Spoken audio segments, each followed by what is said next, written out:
Hello everyone, welcome back to my channel. সকলোকে আকৌ এবাৰ মোৰ চেনেললৈ স্বাগতম জনাইছো। আশা কৰিছো খুবেই ভালে আছে, ময়ো ভালে আছো দিয়ক। মোৰ নাম ডক্টৰ মনালী, এণ্টি ডাৰ্মাটলজিষ্ট, আপোনাৰ অসমবাসী ডিজিটেল স্কিন ডক্টৰ। আজি মই এটা সৰু ভিডিঅ' লৈ আহিছো, বৰ বেছি সময় নলওঁ আপোনালোকৰ। কিন্তু ভিডিঅ'টো সৰু যদিও ইনফৰ্মেটিভ হয়, স্পেচিয়েলি যাৰ ঘৰত সৰু বাচ্চা আছে আৰু নতুনকে পেৰেণ্টছ আছে।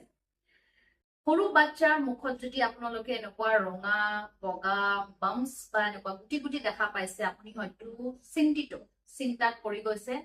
স্বাভাৱিক কথা, বাচ্চাৰ মুখত যদি এনেকুৱা দেখা পাইছে, বাচ্চাৰ এটা সৰু স্ক্ৰেচ পৰিলে বা দাগ পৰিলে মানে মা দেউতাৰ এংচিয়াছনেছ বাঢ়ি যায়, চিন্তা হৈ যায়, ভয় খাই যায়। এইটো এটা নেচাৰেল কথা। আৰু বাচ্চাৰ মুখত যদি এনেকুৱা হাল মইনা টাইপ এনেকুৱা গুটি গুটি দেখা পাইছে আৰু আপুনি ধৰিবও পৰা নাই কি হয়, তেতিয়াহ'লে আপুনি চিন্তা কৰাটো এটা নেচাৰেল আৰু স্বাভাৱিক। সেইকাৰণে মই ভিডিঅ'টো বনাইছো। যদি আপোনাৰ ঘৰত এনেকুৱা হৈছে, আপোনাৰ বাচ্চাৰ লগত এনেকুৱা দেখা পাইছে আপুনি, তেতিয়াহ'লে আপুনি চিন্তা নকৰিব।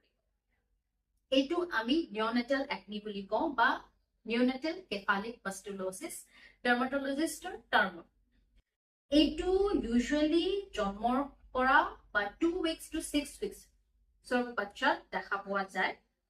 আৰু এইটোৰ কাৰণ ঠিক গম পোৱা নাই যোৱা এতিয়ালৈকে। কোৱা হয় যে মেটাৰ্নেল হৰমন মানে মাকৰ হৰমনৰ প্ৰভাৱ থাকে বাচ্চা এটা জন্ম হোৱাৰ পিছত।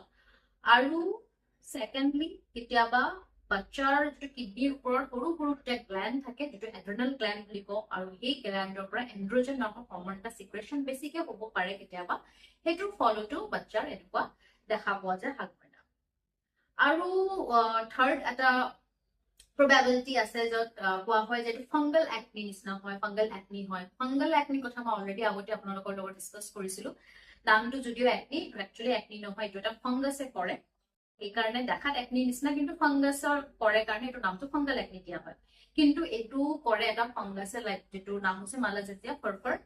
আৰু এই ফাংগাছটোৱে যিটো আপোনাৰ চুম পৰা বুলি কয় বা ডেনড্ৰফ, সেই ফাংগাছটোৱে এনেকুৱা ফলিকুলাইটিছ বা মুখত এনেকুৱা দানা দানা কৰিব পাৰে, যিটো বাচ্চাৰ এই নিঅ'নেটাল একনিটোৰ লগতো ৰিলেটেড বুলি কয়। তেনেকুৱা এটা প্ৰবাবিলিটি হ'ব পাৰে এই ফাংগাছটোৰ কাৰণেও এনেকুৱা বাচ্চাৰ মুখত দেখা পোৱা যায়। ট্ৰিটমেণ্ট কি আছে ইয়াৰ? এজ চাচ কোনো ট্ৰিটমেণ্ট দৰকাৰ নপৰে, কাৰণ এইটো চেল্ফ লিমিটিং হয়, মানে নিজে নিজে ভাল হৈ যায়। বা যেনেকে ডাঙৰৰ পিম্পলছ হলে বা একনি হলে ট্ৰিটমেণ্ট ল'ব লাগে, পিছত দাগ হৈ যোৱা বা পিছত স্কাৰ হৈ যোৱা টেনশ্যন এটা থাকে। এনেকুৱা বাচ্চাৰ ক্ষেত্ৰত, নিউনেটাল একনিৰ ক্ষেত্ৰত তেনেকুৱা একো চিন্তা কৰিব লগা কথা নহয়। এইটো নিজে নিজে ভাল হৈ যায় আৰু একো দাগ নেৰে। বাচ্চাৰ যিটো একনি, নিউনেটাল একনিটোত অকল আপুনি ৰঙা বগা এনেকুৱা বাম্পছে দেখা পায়, তাত কোনো ধৰণৰ ব্লেক হেডছ বা হোৱাইট হেডছ দেখা পোৱা নাযায় যেনেকে ডাঙৰৰ হয়। কেতিয়াবা পেশেন্টে মানে বাচ্চাৰ পেৰেণ্টছে বহুত জোৰ কৰে ট্ৰিটমেণ্ট এটা লাগেই বুলি, যদিও ট্ৰিটমেণ্ট নিদিয়াটো এটা বেষ্ট অপশ্যন এইটো ক্ষেত্ৰত। কেতিয়াবা হয়তো আপোনাৰ ডক্টৰে, আপোনাৰ ডাৰ্মাটলজিষ্টে হওক, পেডিয়াট্ৰিচিয়ানে হওক, হয়তো আপোনাক কিটকনাজল অইনমেণ্ট বা প্ৰট্ৰিমাজল অইনমেণ্ট, যিটো এটা এণ্টি ফাংগল হয়, সেনেকুৱা দিব পাৰে, কিপিং ইন মাইণ্ড যে এটা ফাংগল ইটিঅলজি বা ফাংগাছৰ কাৰণে হ'ব পাৰে বুলি, যিটো মই অলৰেডি কৈছো। সেইটো পাৰ্সপেক্টিভটো ভাবি পেলাই হয়তো আপোনাক এনেকুৱা এটা কিটকনাজল এণ্টি ফাংগল ক্ৰীম দিব পাৰে। বাট আদাৰৱাইজ আপুনি ট্ৰিটমেণ্ট নললেও লাহে লাহে এইটো ঠিক হৈ যায়।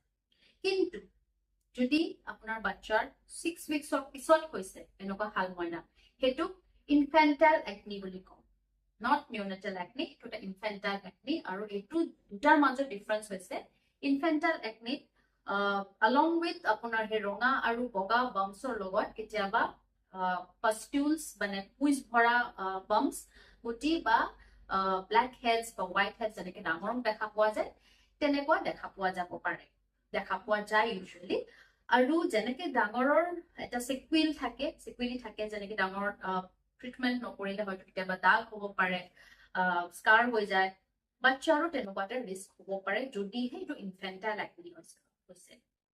সেইকাৰণে ইনফেণ্টাইল একনিটো আপুনি ডাৰ্মাটলজিষ্ট বা পেডিয়াট্ৰিচিয়ানৰ এজন কনচাল্ট কৰিব লাগে যিমান সোনকালে পাৰে, কাৰণ এইটোৱে পিছত বাচ্চাৰ মুখত দাগ ৰৈ যাব পাৰে। সেইটো হয়তো আপোনাৰ এডাল্ট একনি যেনেকে ট্ৰিট কৰে তেনেকেই ট্ৰিটমেণ্ট দিয়া হয়। লগোৱা মলম থাকে, খোৱা দৰৱ কম দিয়া যায়, লগোৱা অলপ বেছিকে দিয়া যায়।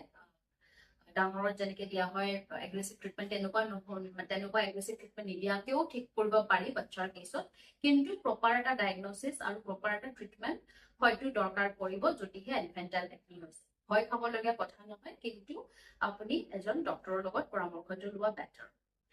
আশা কৰো ভিডিঅ'টো আপোনালোকে ভাল পাইছে, আৰু যদি ভাল পাইছে তেতিয়াহ'লে লাইক কৰিব আৰু শ্বেয়াৰ কৰিব, স্পেচিয়েলি যাৰ ঘৰত সৰু বাচ্চা আছে আৰু যোনে নতুনকে পেৰেণ্টছ হৈছে তেওঁলোকৰ যদি ঘৰত বাচ্চা আছে তেতিয়াহ'লে এনেকুৱা যদি কেতিয়াবা চিটুৱেশ্যনৰ সন্মুখীন হৈছে তেতিয়াহ'লে নিশ্চয় মই মানে ধৰি লৈছো একচুৱেলি যে ভিডিঅ'টো আপোনালোকৰ বাবে হেল্পফুল হ'ব।